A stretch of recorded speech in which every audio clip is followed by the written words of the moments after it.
to That Kevin Show with Kevin McCullough. And we're back from Times Square. Kevin McCullough, glad to have you with us. And we're so thrilled to have Roman Darabi with us. Darabi Strategies is her firm, and you can find out more about them on Instagram. I know she's got an Instagram page for those as well. But Roma, free plug for your company here. You got 2 TV networks and 300 radio stations. What do you do?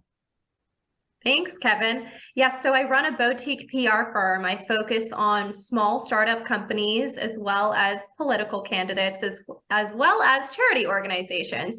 There were a lot of interesting characters in the comms department at the White House, many of whom I knew pretty well. Mr. Spicer, Ms. Sanders, Kayleigh McEnany was a guest on my show for years before she ever was at the White House. What was the kind of attitude like in the communications offices? Because I oftentimes, when I watch the administration that's there right now, I just feel like Karine Jean-Pierre is just a miserable person, and she has nothing fun or nice to report. And she really does have a very difficult job trying to communicate what success looks like in this current administration. Well, if you try to compare and contrast where the current administration is and where ours was in terms of PR, it's night and day. They really don't speak to the press.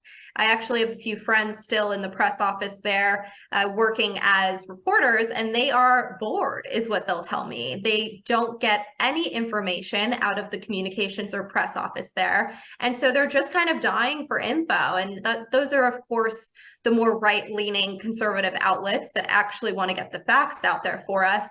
But the Trump White House was a machine. It was full of different viewpoints, of course, because the president really appreciated that. But at the end of the day, people that were inside the White House were there for a goal, one goal only, and that is to help President Trump get his message to the American people. And it really was so much more important then than it is now, because we did not have the media doing our job for us the way that this current administration does. We had to fight against the media to correct headlines, to correct bylines, to correct so many things all the time. And so it was fact-checking the media and also making sure that the American people truly knew what Donald Trump was doing for him all across the country. It was interesting also to see that that there was a willingness to try to talk to people from the Trump White House that no other press office had ever tried. I remember when, I think it was during Spicer's time there, that they literally brought in bloggers and video connections from reporters from all over the globe, and he would call on a few within the average press conference. There's not as many press conferences being held right now. And another big difference is every time this president leaves the White House to go get on the helicopter, he kind of looks at the press corps, might give him a little, okay, I'll come over for a second, but then he's gone. You guys had to literally pull President Trump away from the press because he was keeping the agenda running late because he wanted to take so many questions. He was always available. Yeah, he was the commander-in-chief and he was the spokesperson-in-chief. You know, we had so many great voices at the White House: Kellyanne Conway, Larry Kudlow, Sarah Sanders, you know, the list goes on. But President Trump really was the best spokesperson for himself. He still is today. He always will be. And I think the American people really appreciate that for a couple reasons. He is blunt and he will tell you the truth. He's not your typical politician that's going to sugarcoat it and have allegiances tied to money that they're getting in their pocket. He will tell you the cold, hard truth, whether you want to hear it or not.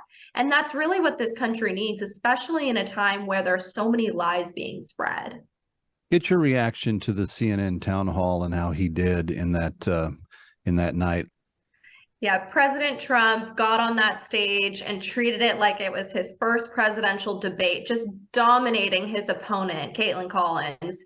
You know, the people in the audience loved it. The people across the country loved it. I don't think CNN has had an audience that large in years. So they certainly loved it, whether they're saying that or not. They got some viewership that they really needed. So yeah. President Trump got on that stage, really gave it his all, and showed you what you can expect from him when he becomes president again. Okay, there's your prediction right there.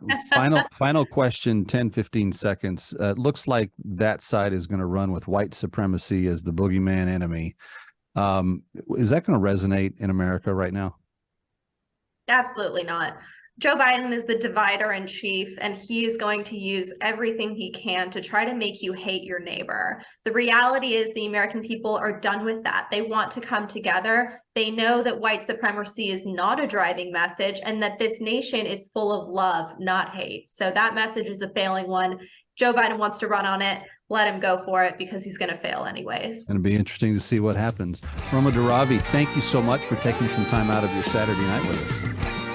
Thanks for having me on, Kevin. You got it. Ready or not, we'll be right back.